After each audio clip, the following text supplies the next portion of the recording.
in between the time that my brother died and the time that I went on this bike ride where I was improving, but like there would always be those valleys that I would fall and tumble down into. So it was it was a very I'm a very slow learner. And if you do ever if anybody out there does purchase my book, you'll see on the cover there's three symbols and one of them is a turtle. Um, and I will just say this that I have a lot of turtle energy, which means it takes me a while to get to go and to where I want to go.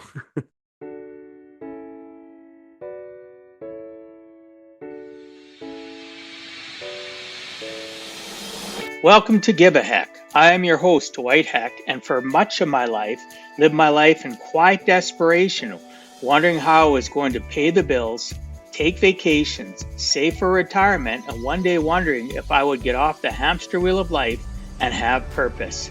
A life that most of society lives, which takes us to work, then home, then repeat, and pays us hopefully enough just to survive. The harsh truth that most live with more month than money and have no idea how to live life on purpose, not by accident. This ensures the mass majority are living not just financially broke, however emotionally and mentally as well due to financial pressures. In each episode, I will introduce you to thoughts, ideas, and guests that can help you to learn how you too can live life on purpose, not by accident. Good day, and welcome to Give a Heck. On today's show, I welcome Thomas Brown. Thomas lost his brother to suicide in 2001, and after a decade of grief, uncertainty, and confusion, he decided he needed to change. In 2012, along with a friend who had also lost a brother to suicide, they set out on a cross-country bicycle tour for suicide awareness and the healing power of art. They started on the northern edge of the Golden Gate Bridge in San Francisco and ended up in Wapagoner Falls, New York, at the Chapel of Sacred Mirrors, the art retreat center of the artists Alex and Allison Gray. Since Thomas's return, he has spent 3 years as a group facilitator for a local mental health facility, helping others who have lost loved ones to suicide. In 2015, Thomas launched a podcast called Inner Monologue, a conversational interview show where others shared their journeys of trials and tribulations. Thomas recently published a book, 2012, A Bicycle Odyssey, which tells the tale of his cross-country adventure. I'd like to welcome you to the show, Thomas. Thanks so much for agreeing to come on and share with us some of your life journey. Thank you very much, Dwight. I'm happy to be here. Just letting everybody know I'm coming off of a pretty rough flu, and I'm here. I'm here. I'm gonna do my best to tell my tale.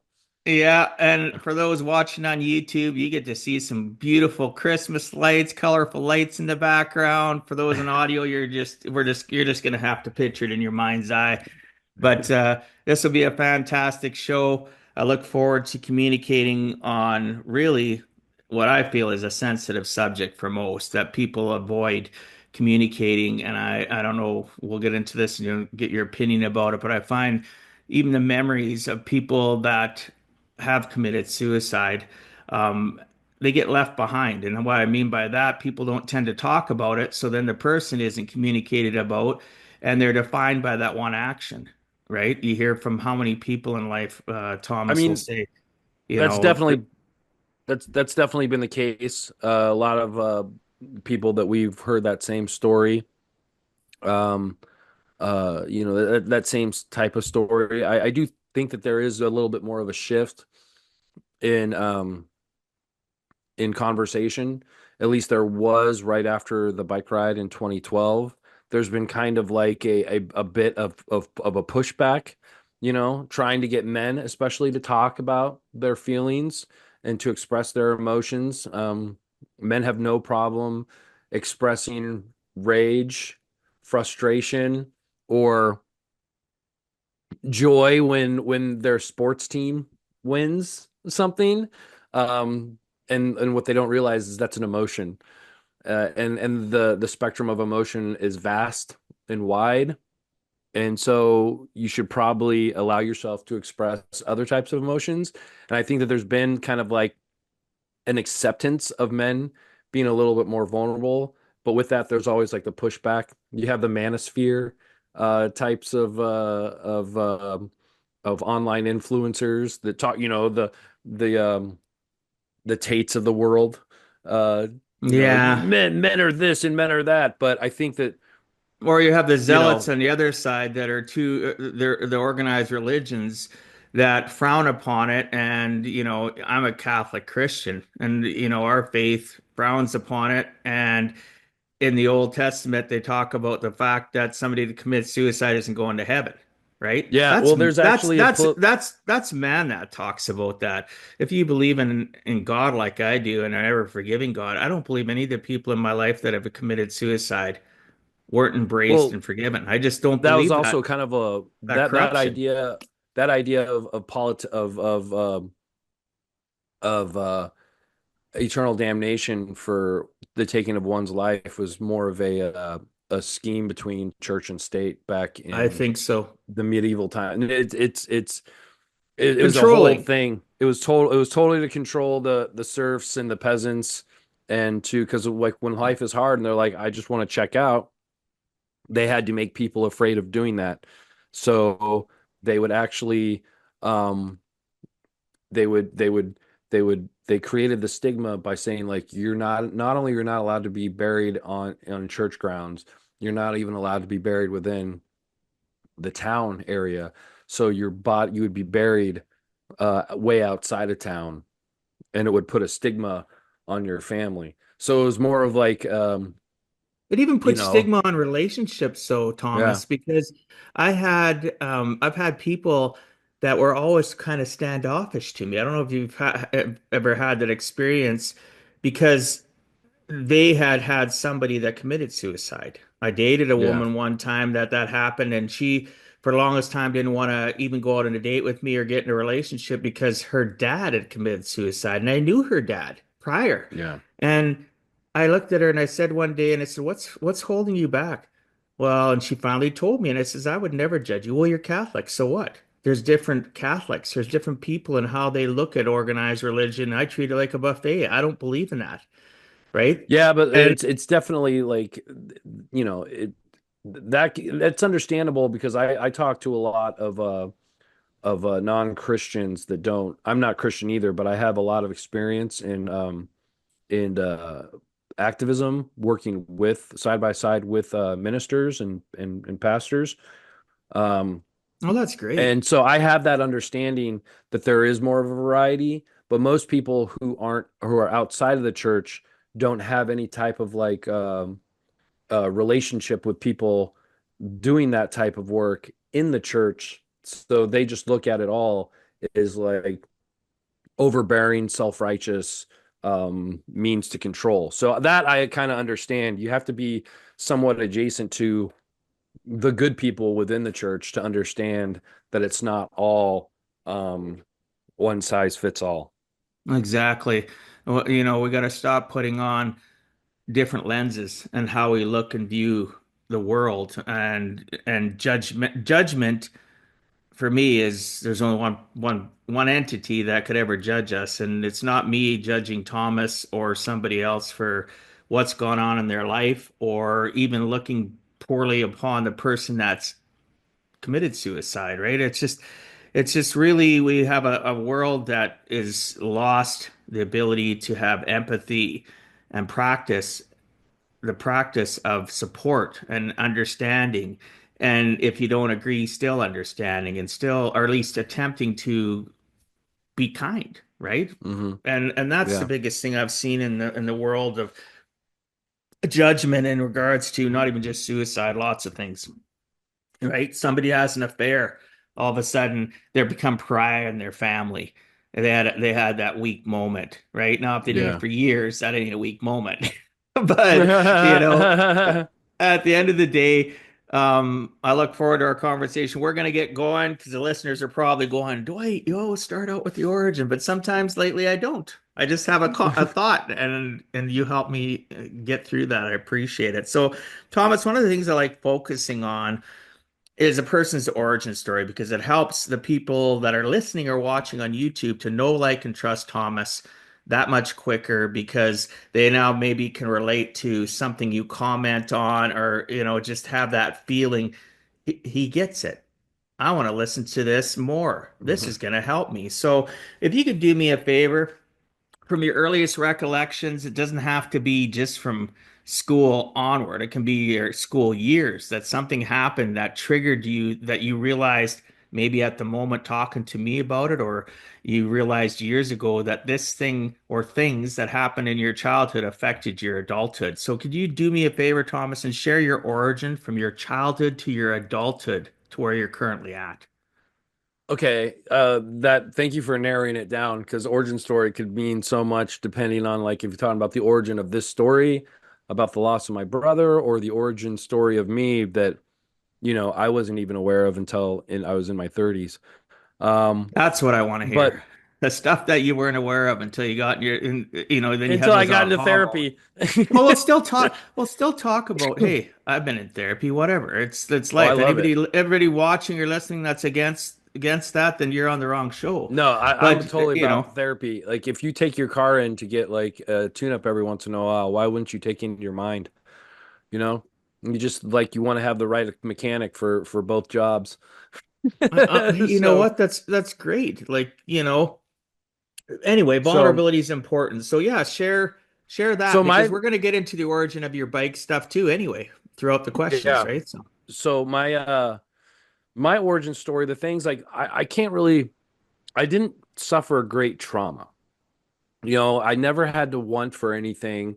We were like a very middle of the road, middle class family.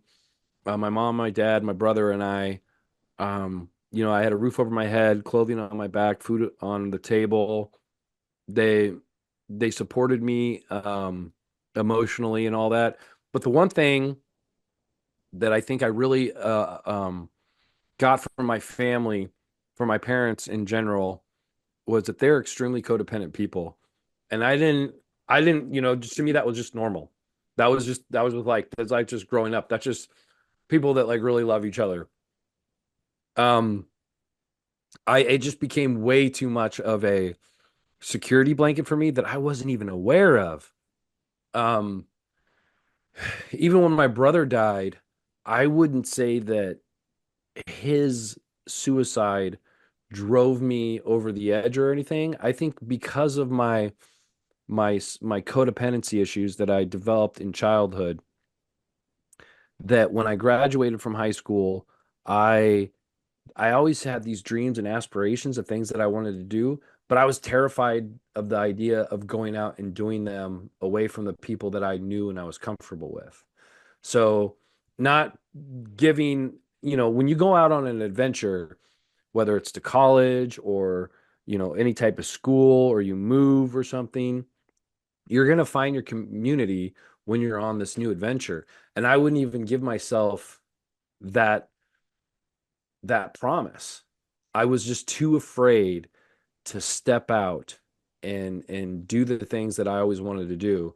And so because of that codependency, that codependent nature, um, I stuck around and hung out with people that didn't really have big aspirations or big dreams. They just wanted to live like the entertainment lifestyle of first world is like you just grow up, maybe you get married, you have some kids, you watch television, you go to sporting events, you go to movies, and you have some cocktails on Friday and Saturday night, and that's your life. And I didn't want that life. I've never wanted that life, but I was too afraid to go out and pursue any of the other things. And because of that, I hung out a little bit too long. It stunted my emotional growth. It stunted my mental growth.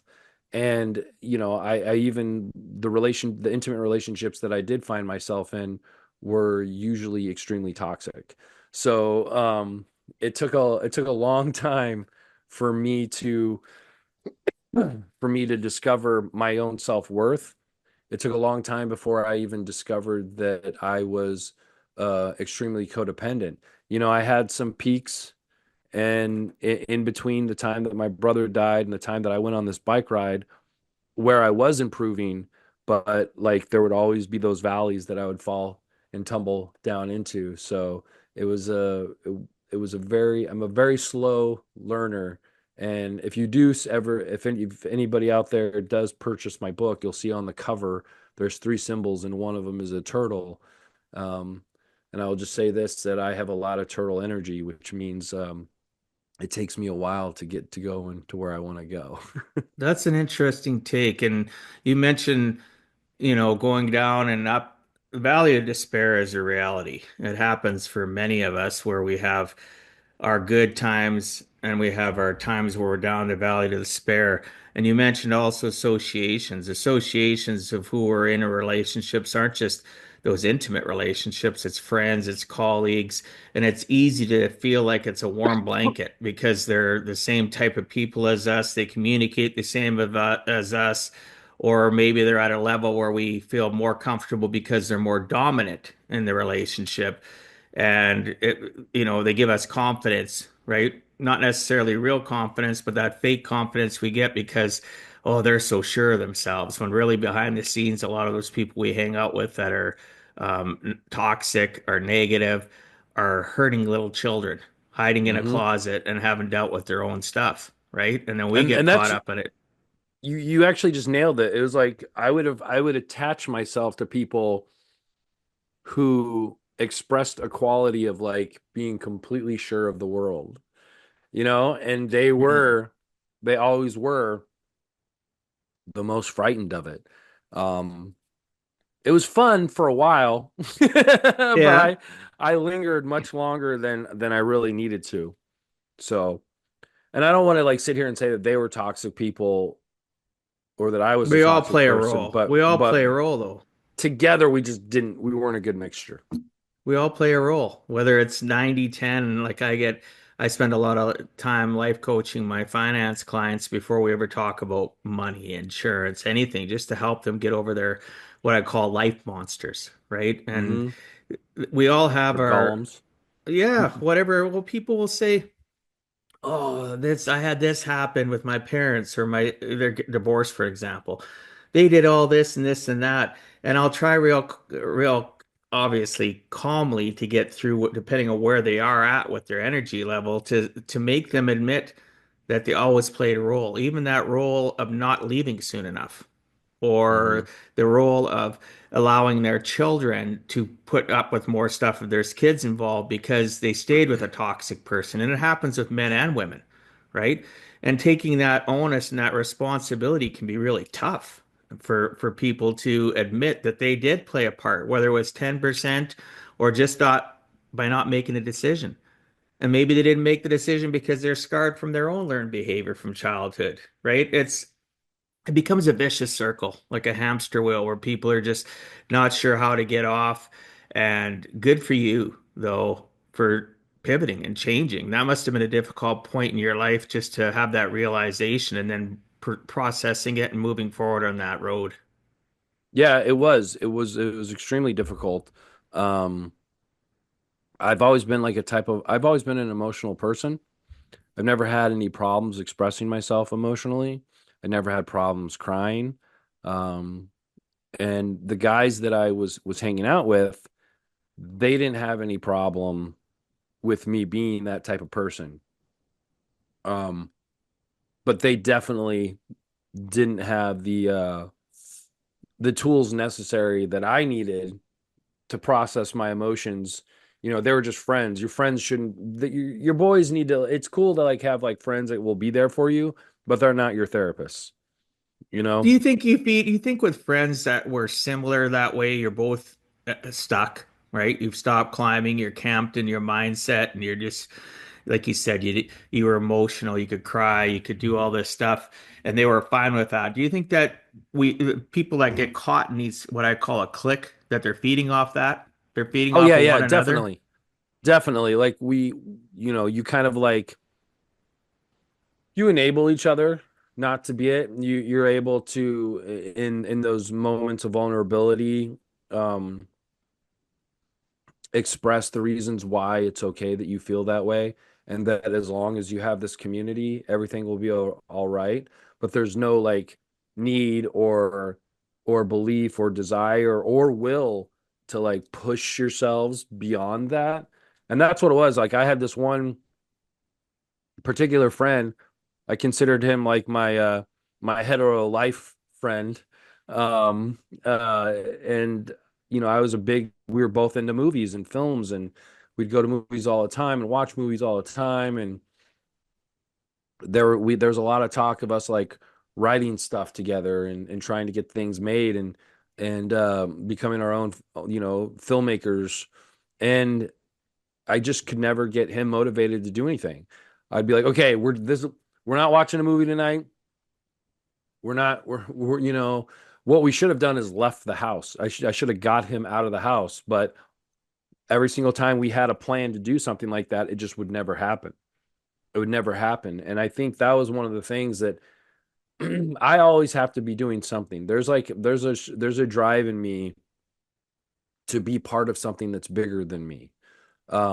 And ever since I stepped away from that relationship, I've always found myself doing something, being part of a project that's bigger than myself. Um, like some type of like creative endeavor or doing something like the bike ride.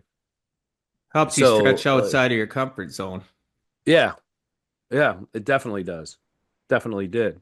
Um, so that was just like one thing that like the reason why I had to step away and I had to like break through was just because it got to the point where if I didn't like being a creative person and working on creative projects is like air or food or water to me.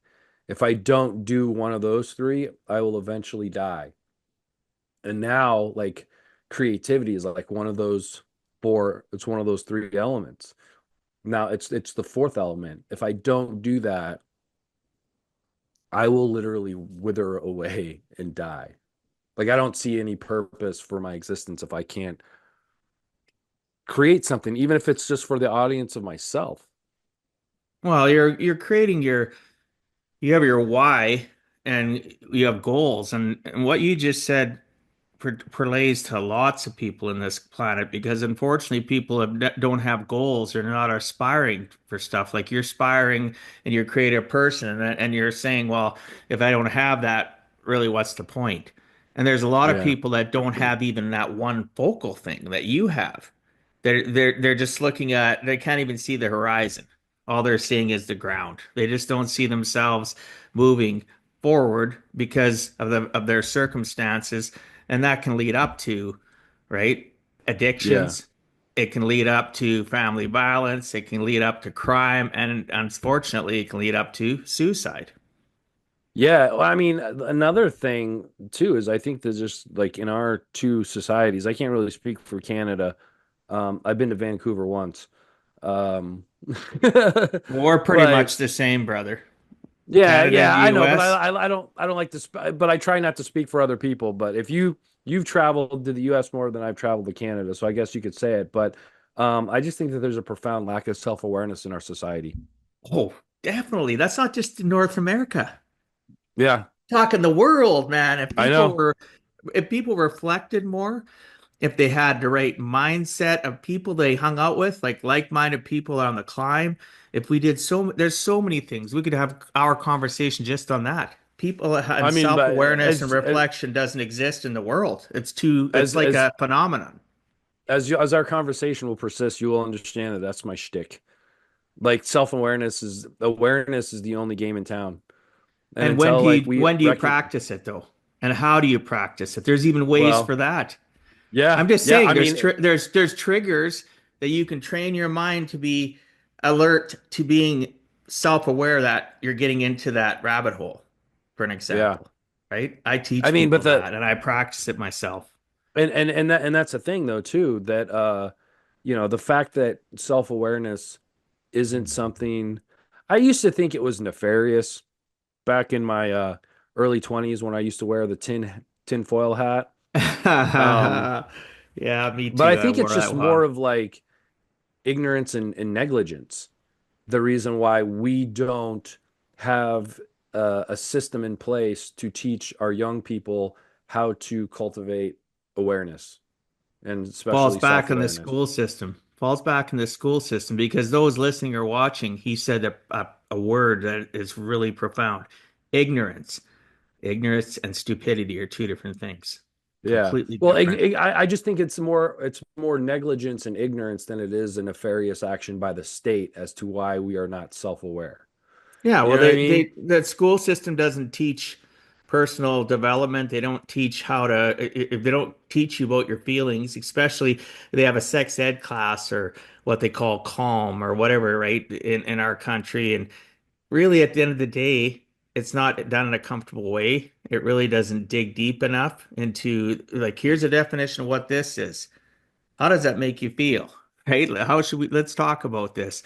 And they focus more on calculus and different things that really most people will never use in their life or physics, right? Stuff like that. Yes, we should have a general knowledge of math and the sciences, but I think if we focus as a society more on our 6 inches between our ears, man, we'd be so solid, strong. We'd have more self-awareness, realization. We'd have steps in place to help correct those challenges. Yeah, and you'd probably have a lot more people that would even eventually, foster a greater understanding of math and science, You're because their right, though. creativity would be unleashed. And they're confident. Hmm. Confidence breeds success. It really does. It can be a slow rise to success, and it doesn't mean success doesn't always mean money either. Success can Yeah, be so many different things. Like you said, some people want, just to be in their own house and enjoy their house and have that realization we were talking about before we hit record. And you know, satisfaction's the definition of it is different for every human being, just like our thumbprint, right? Our yeah, fingerprint part of me is different. We're all unique creatures and we have similarities and commonalities that we can learn to elevate and make our lives more confident. And if you're a hmm thousandaire or a millionaire or a billionaire, we all have the same 6 inches. We all have challenges and hanging out and associating and getting good information to change our lives. And to realize that we're on the wrong path is a powerful thing, but some people never get to that point. yeah, yeah. Many It's of us, wild. It's right? wild. It's very wild. But again, not to be like a conspiracy theorist or anything like that. I think is more like negligence and ignorance than it is like a nefarious act to control us. Yeah. Well, exactly. I don't think it's intentionally done this way, but it's been pattern taught for, well, since let's say the 1940s and 50s when the education system really got into it.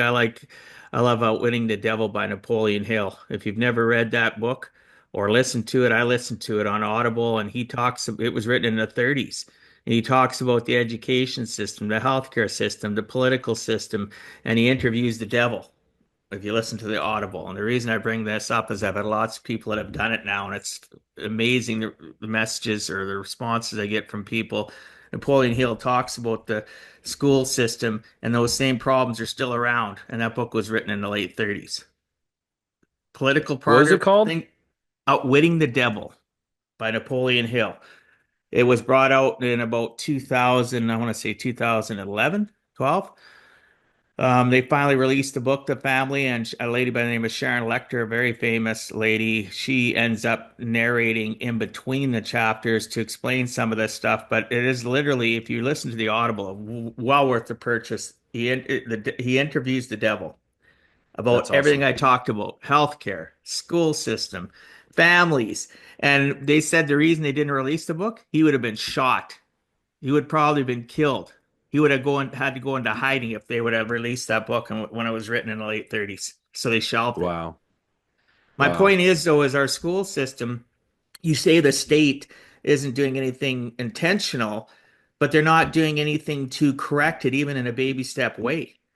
That's They'll read because your, you know, when you have adults that are when you have adults that lack awareness teaching, how can they teach awareness to their children? thank you. Learn You know? behavior. How can you teach Yeah. what you don't know? I Right? mean, and so I think self-awareness is like any other skill set. Some people are born with a great amount of talent in that department, and other people have to cultivate it, you know? I think it's going to be a lot easier for some people um, to learn self-awareness than it is for them to extend their vertical leap. You know what I mean? Yeah, So I do know it's one what of you those mean. it's one of those like skills that I think is easier to learn than some of the others. Like not everybody can pick up a guitar and just, like it doesn't matter how much they practice. Like they're gonna have a hard time going from Different changing their chords. fingers from Yeah, chord to chord. You know what I mean? yeah. Of course I do. Um, Yeah. and other people will pick it up and they don't even know anything about it. They don't even like music that much, and they just like their fingers just move. Um, Passion doesn't always equal talent. yeah, Some yeah, people yeah, just yeah. have it, right? They're just But like gifted. self-awareness is just still it's something like there's got to be a point where something just clicks. I can't believe I can't allow myself to believe that there's people out there that could never become self-aware. I hope. I mean, that's just a different species of humanity than if there's people that can't do Here's the that. problem, though.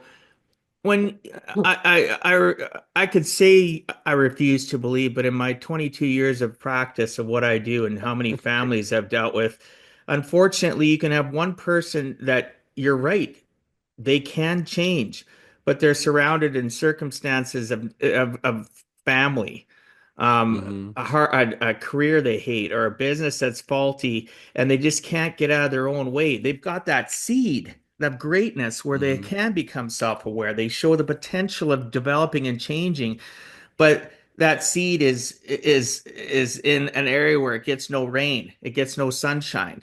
Do you understand what I mean? It gets no care because everything around it is dark and gloomy, if that makes Yeah, sense. and I think like that's the final push with self-awareness is where when you become aware, now you need the will to do something to change it. Yeah, great. You That's know, good. you need that final push. But I think the will comes from it comes from within. It doesn't come from without. Um, and family, job, be damned. I didn't talk to my brother for 4 months. My brother and I didn't talk for about almost like an entire year. Like I wouldn't do family functions with him. It wasn't until like the last 4 months of his life that we started to like build a bridge because I mean, I still wasn't like a very aware person at that time either, but I just knew that like I didn't want a bully mentality in my life the way that he expressed. I at least knew that much about myself is that like if I don't have to be around you and you're being a jerk to me, I'm not going to be around you. That's fantastic, though, that you bring that up and that vulnerability because um, at the end of the day, I coach people on how do you avoid people that aren't in your wheelhouse of where you're growing, and that you're right, it is have to be with us, and that darkness that's around us, that's possibly squelching us growing. We have to make a conscious decision. Do we want that light inside of us to shine? Do we want to continue to grow and be different? Or are we going to stay in the shadow, never growing, overshadowed, no sun, no rain? Are we just going to push forward and communicate with other people and say, you know what? This is not healthy for me emotionally and mentally. I'm trying to change myself, and my brother, my sister, my aunt, uncle, mom, dad, friends are slowing me down. So you're right. It has to be within inside of us. It has to be. I mean, And then we have to be strong enough to fight past it. I mean, if you really want to get down to the heart of like self-awareness, I have like a list of things that like, who am I outside of, you know? Because I always used to say like, you have to know where the lines between all of your influences are, between who you are and your influences. And that used to confuse people. So I'm just like, all right, I'm going to like, what are your influences? State is an influence. Lineage is an influence. Religious upbringing is an influence. Um, your sexual identity, your gender, your ability, your physical ability within your body is an influence. Your race is an influence. Oh, Like all of those things are the influence. So who am I outside of all that stuff? You know, I can't, the only thing I can like this avatar of whiteness is a filter in which the world sees me through. It's just one of the filters in which the world sees me to through. And if I'm aware of that, I also can be empowered to be like, well, then I'm not going to respond into the way in the which the world sees me. I'll take it under advisement. It'll be part of my zone of awareness, but like I have to be who I am and not the way the world interprets me. I And agree. for some people, it's because like you said, because of their circumstances, it's going to be a little bit harder. So I think it's fair to keep in mind too that when I do bring stuff up about like awareness, is that you have to be starting at a somewhat of a state of privilege to even be able to start living in that mindset, you know, because people are going to see me differently than they're going to see my buddy DJ who's black. Just on the very just based on our pigmentation. The one You know what I filter, mean? yeah. Yeah, yeah, That of one course. filter. And because I've never had to live an existence of knowing how the world looks at you that way, that's one layer less of of confrontation that I have to deal with than what DJ would have to. So, but like His life circumstances are different than yours in yeah, some yeah, ways. yeah. But he still has that opportunity to understand that he know at least as long as he knows that he is different from all those other influences that he's connected to from state to lineage. I always felt like family, as much as I love them, that was probably like my first layer of awareness that I kind of broke through. Is Me that too. Me too, actually. family can be just as much of an anchor as any other Oh my community. gosh. It's actually the first anchor in our lives. If we're honest, it's not our childhood. Hell It's yeah. not our childhood friends. It's our Yeah. family. It's nurture and coddle can be overdone from one parent, and the other parent can be too rough. And sometimes that yin and yang, and you'll develop into you'll blossom and you'll be pretty good. You got to start some being that person that's self-aware, that privilege you mentioned, right?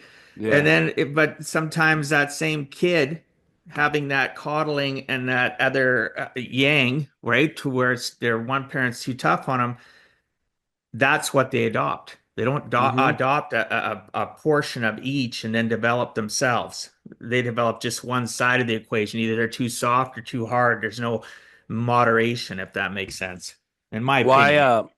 I've growing up in the Southwest, like I had a lot of like Hispanic friends, Latin friends. And for some reason I also had a lot of experience with Italians as well. And there's a lot of similarity. I don't know if it's the Catholicism, but there is a similarity in how those two cultures view family. And my partner, Sharon, she's Italian, and she like I see that anchor into family and how those hooks are just like in deep, man. And I just don't have. They live through guilt. They live through Yeah, man, it's family guilt. crazy. And I don't want people to think I love my family, but I had to understand the grip that I allowed. Hmm. We always have to take onus. I allowed them to have that grip on me as I was growing up. And Yeah, then as I shed those claws or those anchors, I still have a relationship, but now it's controlled on me. What's best yeah, for me so that I can be the ultimate version, what I need to be for my kids and my grandkids, my clients, my friends. And my filter, my vision, my glasses, I'm looking at them going, oh, that's nice. Whereas maybe prior, what they'd say would be that I'd feel that claw, that anchor, like you said, just dig in harder. And then I'd yeah, have that guilt. For some people in my life, they call it Christian guilt, Catholic guilt. That, quit labeling things. It's just the fact that I allowed it. I allowed it. Now I'm breaking free, and the shackles are going away. And once in a while, those yeah, shackles might temporarily come back. People that are listening, watching, but I've become what we talked about. We've been talking about self-aware to what's going on in my life, and I can yeah. pivot. Maybe it's right Yeah, away, maybe it's 2 hours later, maybe it's the next day. But I still come to that realization, that of self-awareness that, wow, I just let that happen. That used to happen 10 years ago, 15 years ago. So you're human. You're not going to be perfect, but you're always climbing to get to be the best version, totally, totally. right? So Yeah. one of the things I wanted to, unless you want to touch on something else, is you brought up about the 4 months that you communicated with your brother prior to that unfortunate circumstance that happened with him committed suicides. When you look back on it, like you mentioned, that's the signs of him being toxic, and you didn't want to be around that, and you just about didn't communicate for a year until that four Hmm. months. Were there signs, blatant signs that caught you and your family off guard in regards to him committing suicide, or was there things that you could see going on or hear, or did you hear from your family that they talk about your brother because you weren't communicating? Were there things that you can share with people that they maybe can help them to be more self-aware, or is it impossible? Yes and no. Hindsight is always 2020. Um, the thing about my brother, the toxicity, I think is something we need to talk about because it will give you a better understanding of the story in which I was in. Sure. My brother ruled my family. Oh, He really? was the golden boy, and my parents relinquished all power to him. He was he and I didn't and when I was in high school, it wasn't really that big of a deal. I played basketball and I was kind of like more of a nerd that was just good at basketball. As you could see, like in the background, like I got my Empire Strikes Back and I got some like figures back there. Um and I'm I've all always for been that. I'm st That's a thumbs up for those listening from me. I like yeah. that too. Um but so my brother's heart was broken when he went away for a semester in college and he got engaged and then like it didn't work out and he came home and he was just like I'm never going to let a woman do that make me feel that way ever again. So he became a womanizer. And Oh after I got out no. of high school, I got into the weed. I really liked cannabis and and he didn't like that. He didn't agree with my choice of like I'm going to start being like a stoner. He didn't like that. Um he eventually started dating a girl that I was friends with, and then he was continued to date this other woman who was my supervisor, and we all worked for like the same organization. Not my friend, but like my brother, my supervisor, and I all worked for the same organization. And my brother was like, "You're gonna lie for me," and I'm like, "No, I'm not. Just don't tell me what's happening. I don't want to be a part of your lies." And he's all and he would try to like exert his power and influence over me because he didn't like that I was smoking weed and also didn't like that I wouldn't lie for him. And so that's why him and I stopped talking. I'm like, I'm not gonna like, dude, like you're manipulative. I'm gonna move into this house where these two DJs are DJs at exotic strip clubs where there's a lot of drugs happening there because I feel safer there than being around you. Wow. Um, and then the two women after like 5 plus years got wise, that he was able to use their denial against them. They got wise, they left him, and in order to sell a lie you kind of have to believe the lie. And my brother was telling a lie for so long that that crushed him, that devastated him. The illusion that he had created of his invulnerability had been taken away, and he was so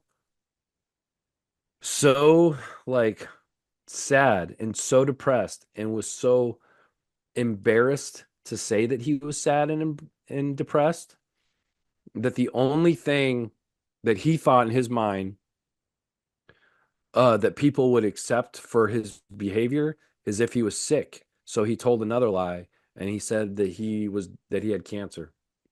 Oh my gosh. No, and he didn't have any proof of this, wouldn't let anybody go to the doctor's appointments with him. Who knows where he even went when he said he was going to the doctor? Who knows what lie he was telling to who? And that was when I came back into the orbit and started like hanging out with him again and started talking to him again. So it was because of the circumstance of potential cancer. Yeah, That I was the didn't really believe catalyst. it. I didn't really believe it, but I was still gonna be there for my brother. You know what I mean?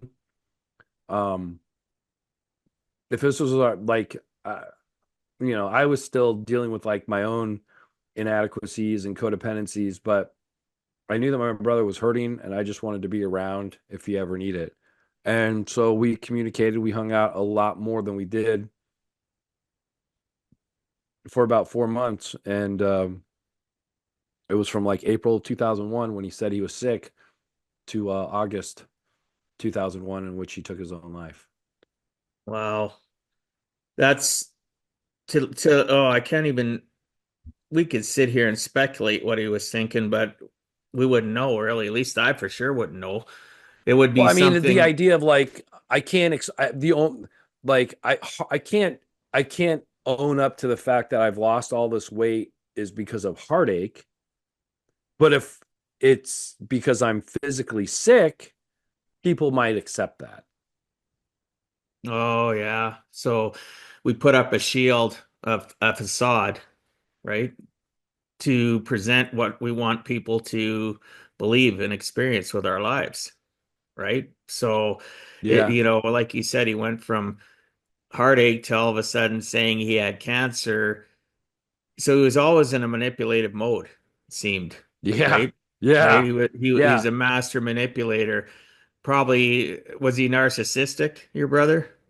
Yeah, yeah, he had a really good singing voice. That's what he went to school for, Oh and he yeah. would use that to woo women. Um, I gotta admit, though I didn't like it, it was impressive to watch. You know what I mean?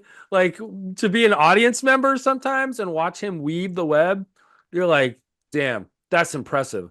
Like if you had any type of good nature to you, like true, legitimate good nature, he could have been a politician. You know what I mean? Like if he had any like will or desire to like be beyond the entertainment lifestyle of the peasants of our society, he could have totally been a politician. He He could have just sold didn't like. ice to Eskimos.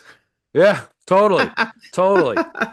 Um, yeah, he was. I know lots of people like It that. was profound, but I didn't like it. It was also like gross at the same time. But I was just like, damn, dude, like it's Uh, impressive. yeah, well, it definitely was the way he was wired. His personality was just meant to, like he's giving off pheromones all the time. And we Yeah. come on, ladies, come on, friends. I Look at mean, what I can accomplish and do. besides those two women, he also had like other conquests while he was dating those two women, you know? So So he was a man slut. I know a lot of those, unfortunately, in my life, and Yeah. even relatives that are like that. So up to that 4 month period, so you're back in his life, and he's pretending, or the reality is that he has cancer. You're not sure. Was there any signs that you were aware of, or was your life because of your own circumstances? Were you unavailable to see because of the past experiences with him that he would commit suicide? Was there anything said or done? I mean, he was just acting really, really weird. And I just think because I had never experienced a suicide from anyone else in my entire life. All the people that I had been around that I had lost were just family members that were too old. I'd been to a ton of funerals. Grandparents, uncles died, like great uncles. I'd never lost a friend that way. And so I just didn't have you if something like that never happens to you, you're never going to think that it's going to. Oh, exactly. I never think I'm going to be jumped, at night, or yeah, I never think I'm going to be mugged. I never think that like I'm gonna die in a car accident. You never think that something could happen until it like happens to you. And now you have a frame of reference. I never had that frame of reference. So to me, it I was love just, that. I love that frame of reference because you had never experienced that. Those listening or watching, rewind that part. If you never have the frame of reference, how are you going to know that somebody's contemplating suicide? Yes, he's acting strange and weird, but he's done that before.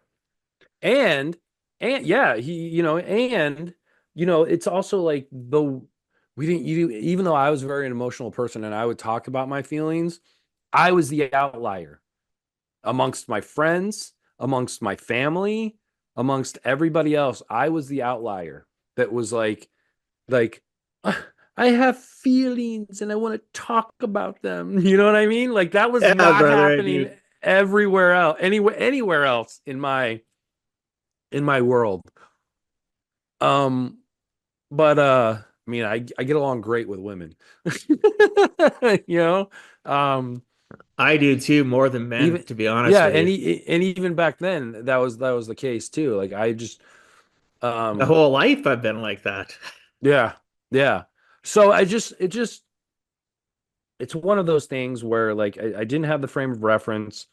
Um, people like to back in the day didn't like to talk about any. I mean, still people don't like to talk about anything, but like I'm the type of person that doesn't allow people to ignore stuff. Um, yeah, it was just a different time. My brother was the leader of the family. He was the dominant force of the family. He wasn't gonna like relieve anything to you that he didn't want to. Um, He was and he very, definitely would. he was a He wasn't gonna let very, me take control of it. You he was know? a very integrated person, very Yeah. integral part of me. He's very, oh wow. That had to have been energy drawing, energy sucking for him to keep that Hmm. facade going for Yeah. for all those years. Stringing two Exhausting. women along for 5 years, getting into it with family, not, not necessarily winning in his life, moving home. Like, you know what I mean? Yeah. But I still go back to that. Oh man, that's just ringing in my brain. Frame of reference. I've never thought of it that way, right? How can you understand or see something if you don't have a frame of reference? I had knew people growing up that committed suicide. I had one of my friends right out of shortly after high school commit, a few years after commit suicide. I've had relatives commit suicide, but I still didn't get it. Even if I had been around my friend, we had had an outing, we hadn't talked to each other for a bit because he was being a jerk, and then all of a sudden I get a phone call asking if I'd be part of the celebration at the church in my hometown Yeah. that he had Yeah. committed suicide. Do you know what I mean? And I was just Yeah. like, like what? I'm a 20 something year old kid, maybe 2021, and I didn't have the frame of reference. So thank you. It makes me feel Yeah. better. I always wondered, why didn't I catch stuff from this person? Why didn't I feel that? Yes, oh, we had this argument or we had this conversation or they reached out and I said, oh, I was busy. Maybe I was the reason. Maybe I could have done something different. You know what I mean? Yeah. And the woulda, coulda, shouldas don't ever work for suicide trauma, because that all that is just that sets you We're having a on the pity party for downward our, yeah, spiral. we're having a pity party. I'm just being Yeah. honest. Right? Ooh, if you know what I mean? Because we Yeah. want to feel more miserable You just instead have to of, accept what is at that point yeah. and move But forward. man, that is powerful. That's going to stick with me forever. And I'm going to use that within my own practice. Do you have a frame of reference? How could you know that your family member was going to do that? Or even how could Yeah. you know that their relationship was terrible and that there was abuse in the home or that there is a divorce coming up? Or you know what I mean? Or even That could be used for anything. Do you for have a frame anything, of like reference? Quit beating yourself up. How could you know? Right? I mean, like Man, what an epiphany. I just yeah, have I mean, never, in my I'm 50s, I've never thought of it that way. As simple as as it, I pardon can me, as it is. I caretake for my father, and we're putting a trust together. And my dad, it was a very matriarchal household that I grew up in outside of my brother. Like my mom like ran the household. My dad like gave her the money. He was in charge of a few bills, but most of the other stuff he did like the housework. And so when my mom died about a year and a half ago, I had to learn all of that stuff. And so when I go in to like my dad wants a trust put together because he doesn't want it to be hard. He doesn't want me to have to like deal with anything. I anytime I take my dad to like any of his appointments, I start off by doing all the talking. And the guy is like, "Hey, wait a minute. I need you to shut up for a second." For legal reasons to protect yourself and myself, you need to shut up right now. And then he went to my father, "Is your son allowed to speak for you?" And it's just because I didn't have a frame of reference of how you do a trust. I've never had to do that before in my entire life. So having a frame of reference is like that's like one of the layers of awareness. Like I always talk about like self-awareness is one thing, but you have to like the idea of self-awareness is to expand beyond yourself too. So like I've like broken awareness into like three pillars. They're the three pillars that work for me. They could probably grow into other pillars as like I think about this more and I have more experience, but the first pillar is self-awareness. The second pillar is spatial awareness, my environment and the people that I interact with on a daily basis. And then after that, you have social awareness where you become aware of people who don't look like you, don't have your life experience, and you trying to like cultivate compassion and empathy for things that that are so unfamiliar from you as can possibly be. But that also helps fold back to the first pillar is that the more empathy and compassion I cultivate for myself, the more empathy and compassion I can cultivate for other people that don't have my living experience. Boom. And That's so true. If we can't have empathy for ourselves, how can we work for others? How can we because that's a serve frame of others? reference. Yeah. The compassion and empathy for yourself is a frame of reference. Having compassion and empathy is a frame of reference. If you don't have that for yourself, you can't have that for anybody else. And it kind of like the more it expands for others, the more it expands for yourself, and vice versa. Yeah, well, and frame of reference can be something that can be learned, like a surgeon going out to do heart surgery. Initially, when he's going through medical school, doesn't have the frame of reference until he starts learning it. Now, all of a sudden, he can do the surgery because you have a frame of reference from experiences and practicing and working on it. So he can be a heart surgeon, right? Yeah, Wouldn't that kind of fit into that scheme of having that in everything, order to, yeah, everything is a frame of reference. right on. So I And want, oh, go on. go ahead. I was just No, gonna say, go. and of course, like with my frame of reference, I'm a turtle. My learning curve is always like wide and vast, man. You learn though. Who cares if you're a turtle?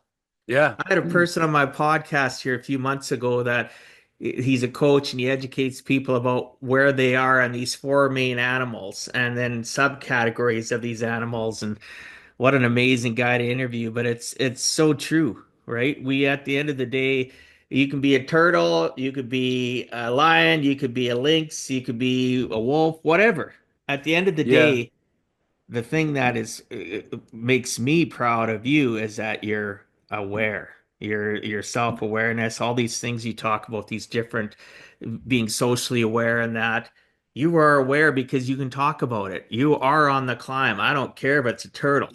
I'd wish that Yeah. I wish the whole world would start at being a turtle somewhere, right? And and, and not only Maybe that, you're but that like snail. Maybe you're that snail. You're not even a yeah, turtle yet, right? I have people that try to like, hey, let's race in this task. I'm like, no, absolutely not. They're like, why? They're afraid I'm gonna beat you? I was like, no, you will beat me. Because if I try to race you, I'm gonna go outside of like my comfort zone of how I do things and how I process things, and I'm gonna mess it up, and then I'm gonna lose twice as hard because then I gotta go back again and redo it.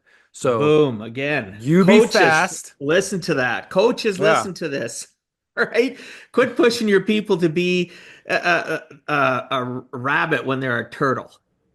And I'm a Right? supervisor at I work this is my passion stuff what we're doing. My book that my Mine writing, too. This is my all creativity, passion. this is my passion stuff. I'm a middle management at a library. I'm a supervisor. I got a team of seven.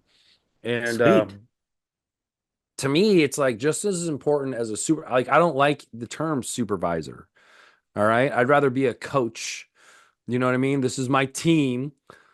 Like when we're in the back room, that's practice. When you're out on the floor, that's the game. All right. Um, and for me, it's like it's just as important to learn my new hire and how they learn rather than me to force onto them how I need them to learn. Good You know what I questions is mean? how you Like find it like out. like Yeah, who of course I do. it all comes down to audience. Who is my audience? As a supervisor, part of my audience are the people that I supervise. So I And need to if you don't want a assume. message, if you want a message to get through to somebody, whether it's the director of the library, whether it's my supervisor, whether it's like supervisors that I work with, whether it's people underneath me, they are all my audience when I'm communicating with them. I must know how they consume information. If I don't, it doesn't matter what I'm saying. I need to speak to them at the level in which they understand. That's a And skill, that though. That's a and skill. like yeah, I know. I It mean, is. No, but I'm congratulating you. You got a that's a skill, brother. To be able to because you're doing that and finding out about that new hire, there has to be communication. There yeah, has to be, and it's not just good questions. It's also you being a student of human nature, watching body language, see how reactions happen with conversation and that. And you, in order to be, whether you like the term supervisor or not, in order to be a manager, supervisor, a boss, you need to or be, coach. yes, coach, a mentor, right? Yeah, Coach, yeah, mentors, meet people at where they're at and help them grow yeah. from there. And you'll have the best follower, significant other, friend, worker, boss. You can work, it can work both ways, I think. Yeah, and I think that's one thing that a lot of people, and I think the reason why it's not there for a lot of people is because there's a lack of awareness. Oh, absolutely. I mean, I always say this about awareness, like especially self-awareness. Like life is a treasure map. X is the treasure. Self-awareness is knowing where you start on that map. If you don't know where the starting point is, if you don't know where you are on the map, how the hell are you going to get to that treasure? And you're going to have an Exactly it. entire world telling you where to begin, who to be, how to act, what to say, what to wear, what Oh to yeah, of be. course. And I think that right there, that lack of awareness, I'm not going to say it's the whole kit and caboodle when it comes to the mental health issue because there's a lot of like just circumstance, there's wiring, physiology, but for a large portion of our society, it's a complete lack of awareness. And if you go against your true nature, like that right there is a toxic mixture. After a while, the toxicity is going to be brewing up within you because you're doing what society is telling you to do. You're doing what all your influences are telling you to do, and you're not listening to your true nature and your true foundation. Oh, that's exactly And it. eventually, to me, that's what killed my brother. Yeah. That awareness that you're sharing with us is valid because I don't have that frame of reference, Yeah. right? Back to that. Isn't that true? Yeah. Right? But like to Right? me, it's like he just didn't have a great awareness of who he was. He was doing what men are supposed to do, and that is to conquer all sexual conquests at, Yeah. you know, and it was a lie. Yeah, he was. Yeah, we could get into more in depth of that, but I want to we've hopefully got a few extra minutes here, my friend, because I Yeah, got a couple more questions I'd love to ask if you don't mind. let's do it.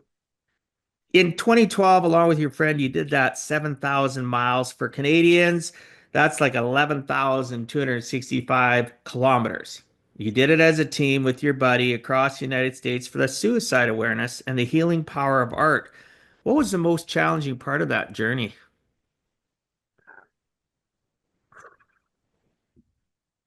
It depends on the day. Oh, hey, that's an honest answer. um, Nothing wrong with that. the second, if we were going to quit, if there was any day that we would have quit, it would have been the second day. just to like the physicality. Um, Phoenix isn't filled with a lot of hills. Um, when we prepped, we did 13 months, 12 and a half months of prep.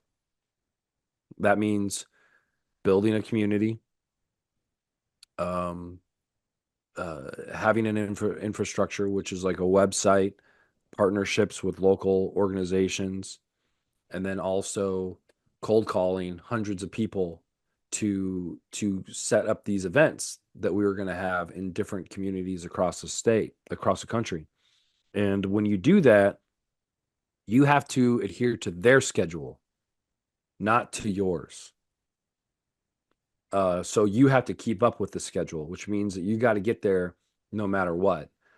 And so we didn't have a lot of time to do a lot of physical training in the first half. And there's not a lot of hills in Phoenix. You'd have to like travel like about an hour outside to get to some hills, but there's not a lot of hills if you're working like close to 40 hours a week. And then you have the second job of where you're trying to raise money and building an organization and a and a calling all these people day in and day out to make sure that you have places to attend um, months down the road after the bike ride has already started.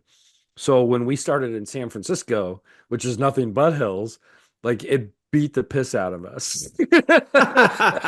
Yeah, of course it would. So the second day, the first day we went from Sausalito, which is north of the bridge, the northern tip of the bridge, through San Francisco, and then ended in Palo Alto. The second day was from Palo Alto to Santa Cruz. Now, it would have been about 30 miles from Palo Alto to Santa Cruz if we took the highway. Unfortunately, there's no shoulder and there were blind turns on a Ooh. highway where vehicles are going 75 miles plus. So that option was out because you're on the other end of that blind turn and a Ferrari comes around from Palo Alto and just smashes into you, trips over. Ouch. So we had to add 20 more miles and go over the Santa Cruz Mountains. Now, the first time I had ever ridden my bike 55 miles in one sitting was on the first day of tour. The second day, we had 48 miles to go. 42 of them were straight up the damn mountain. And then the last like six were down the mountain. So there was a lot on that second day where we were just pushing, we were off our bikes and we were pushing our bikes Walking. Yeah. up a hill. Um, I think like after that physicality, the conversations get heavy. You have like a 3 hour conversation with like a room full of 60 people, and it's like one heartbreaking story after another. That takes a lot out of you to where like once we were strong enough on the bikes, um, um, the riding became the escape. And when I say that we rode as a team, once we got back to Arizona, all the piss and vinegar was knocked out of us after going through California. And Zach had to have an emergency oral surgery for a busted tooth. So he couldn't ride. So what we did was I had been on a walk 6 years earlier where I was like film school on the road and theology on the road or seminary on the road because I was with a group of progressive Christians. This is like the first thing that I did to break the mold. And when I got into more of my professional career and the things that I wanted to do, um, I shot a documentary for a group of people that walked from Phoenix to Washington, D.C. And I did a lot of walking backwards with those walkers with a camera on my shoulder. And so they had a support vehicle and they did walks and shifts. So knowing that Zach was injured and that we had to adhere to other people's schedule, we would just decided to take my truck once we got to Arizona and we would rotate.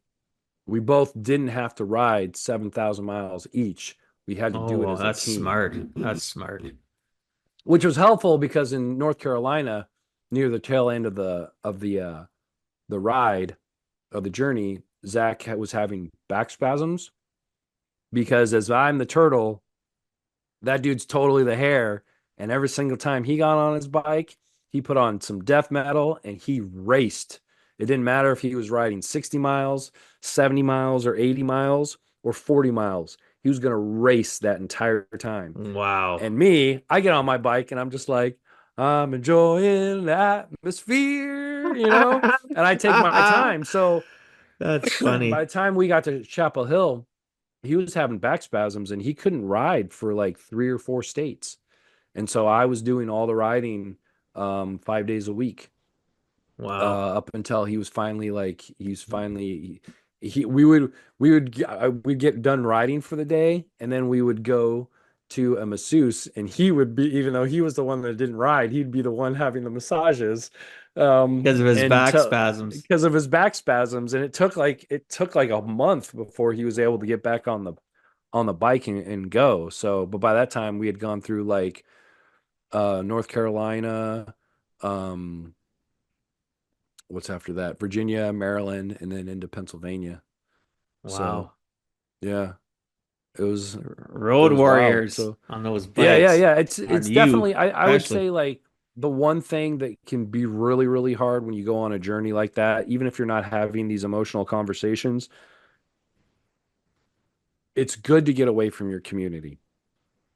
Because your community, even though they're supportive, they also kind of unconsciously uh are authors of your narrative. And so it's good to get away from your community because then you see who you truly are outside of that community, which is another layer of like expanding your awareness and your self awareness. But that break is really hard. Well, It's really from difficult. community, it can Yeah, yeah, be, and your community can be even your family, right? yeah. That's community itself, And I was right? used to So, this because I had been through this when I did the walk the first time. So I knew those first few weeks was going to be hard and that you were going to have patches of difficulty. And um it's definitely like the only thing that doesn't change, the only thing that's similar is the constant change.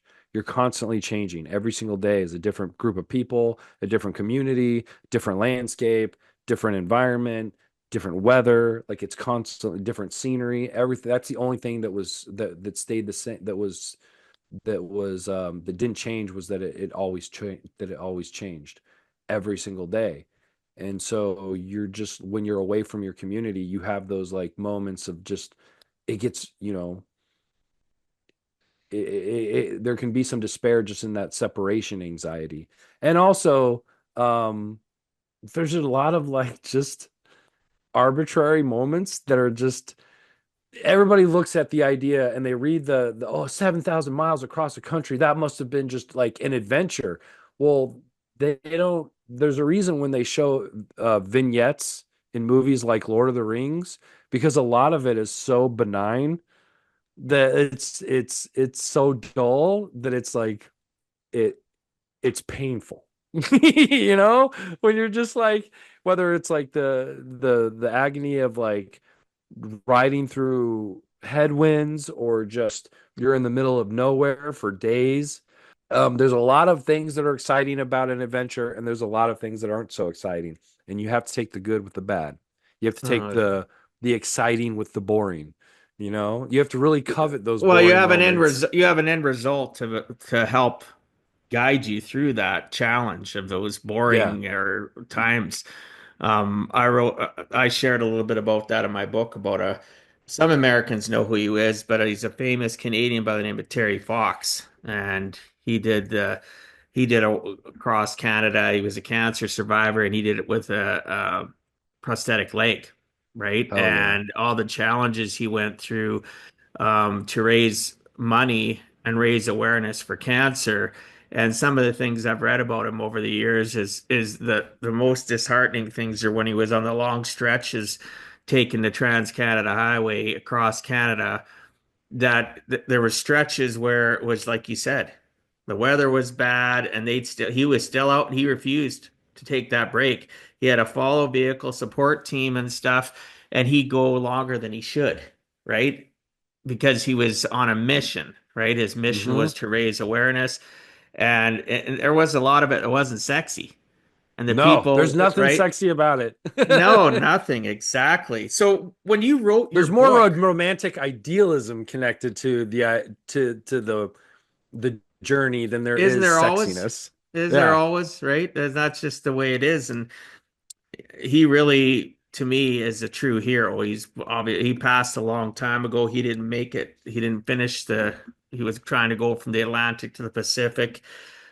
He ended up his cancer came back, and sucks. unfortunately, he perished. But if you actually looked up Terry Fox, what an amazing man. Many Americans know about him, but it all depends where you live and what your life has been like.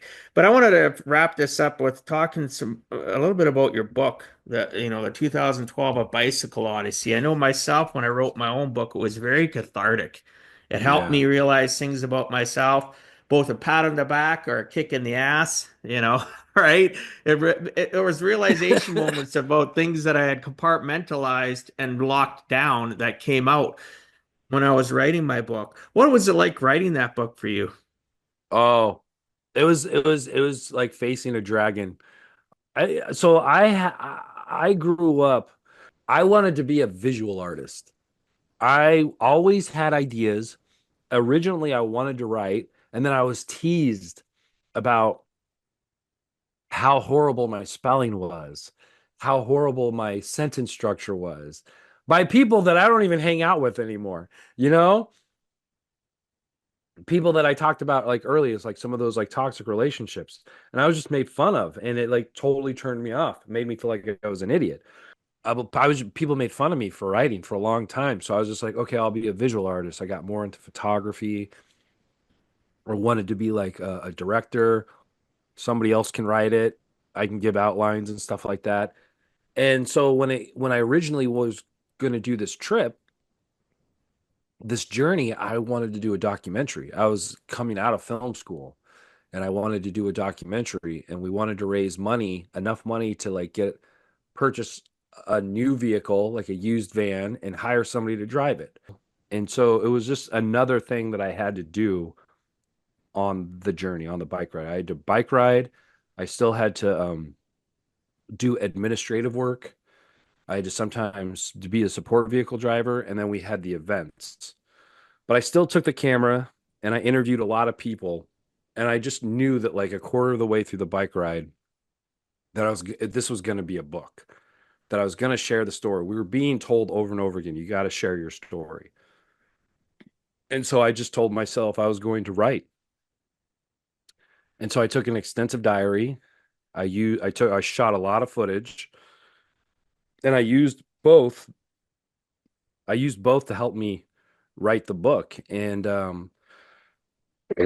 not only was it, not only did it help me personally, it was a catharsis, but like it brought my passion back of wanting to be a writer. And I'm very, very, Wow. very proud of this book Yeah, here. show your book. Those watching, beautiful cover. Check it out. I assume it's available on Amazon and places like that. Yeah. Go to my website, risephoenix.org, and you can get to the link there from to Amazon, as well as social media and my podcast, stages and inner Yeah, monologue. sounds fair. I'll make sure I'm that dying over that's here. yeah, that's okay, brother. We're gonna wrap up this show here. I'll make sure that goes in the show notes. People that are new to the show, whether watching or listening, go to giveaheck.com, go to the top where the podcast is, and we'll make sure that all the social media and contact info for Thomas is put in the show notes. And you'll be able to also read the unedited show notes if you want to read as opposed to listen, or you have a specific thing that you would like to there'll also be a timeline there too, for you can go back and listen to specific topics or things that Thomas and I discussed throughout the podcast. So, one of the last things I want to ask you, Thomas, if you had to give our listeners one last closing message, what would you tell them in regards to giving a heck and never giving up? Know thyself. Love it. Ah, simple. Know thyself. We should all have that in a big landscape picture stuck on our wall, stuck by the door going outside, right? Know thyself. What Just a great thing. just like the oracles of Delphi, my partner, she painted a know thyself sign right above our when we leave our house. That's the Yeah. last thing we see. Know thyself. Be true to yourself, right? Be true to yourself. Don't always try to people pleasing is something I've been stuck in a lot of my life, and I've had to work so hard to get out of it, right? Know No doubt. thyself, be proud of who you are and what you can offer the world. Um, Appreciate you being on, Thomas. Even with you not feeling well, I really appreciate the conversation. It's been Sorry about the coughing fantastic. fit in the last 20 That minutes. that's okay. If people are engaged, they won't mind because that's the reality of life. We all can be sick and be under the weather. Most of us would crawl under a blanket with a hot toddy, right? I'm And about to wouldn't. do that right now. Good for you. Any last words before I close up the show, Thomas? Dwight, this is awesome. I really appreciate this conversation. Yeah, I had a that's good fun. time. Oh, me too, brother. We'll look at as you proceed forward in your life along this journey. We'll get you on again if it makes sense and share some more things to help people get to those challenges. Like you shared so much great information, and it didn't even involve suicide. It involved the development and the climb that we go through in our lives and the things that like some of the steps you pointed out. Again, those listening and watching, go back. There was so many nuggets of gold that Thomas shared with us that can help you give a heck about your life, live that purposeful life that we all deserve, but it takes effort. Nobody's going to hand you a goal. Even if somebody handed you a golden platter of money, it still doesn't take away your 6 inches and the challenges that you possibly face, right? You need to work on yourself. Money is a tool, but you still have to find the other tools that are not money: coaches, mentors, personal development books, audio, podcasts, whatever. Good mentors and friends are hard to find that'll challenge you and say, listen, you need some help. You're struggling here. You mentioned it to me, and let's talk about it. So also be very cognizant of the signs of communication where people are struggling, and maybe you can be that person to, lift them up and help them through their lives. I'll let you go though, Thomas. Thanks so much Thank for you, being Dwight. on. Yeah, you're welcome. Thanks so much for being on. Give a heck, Thomas. I appreciate your time and sharing some of your experiences so that others too can learn it is never too late to give a heck.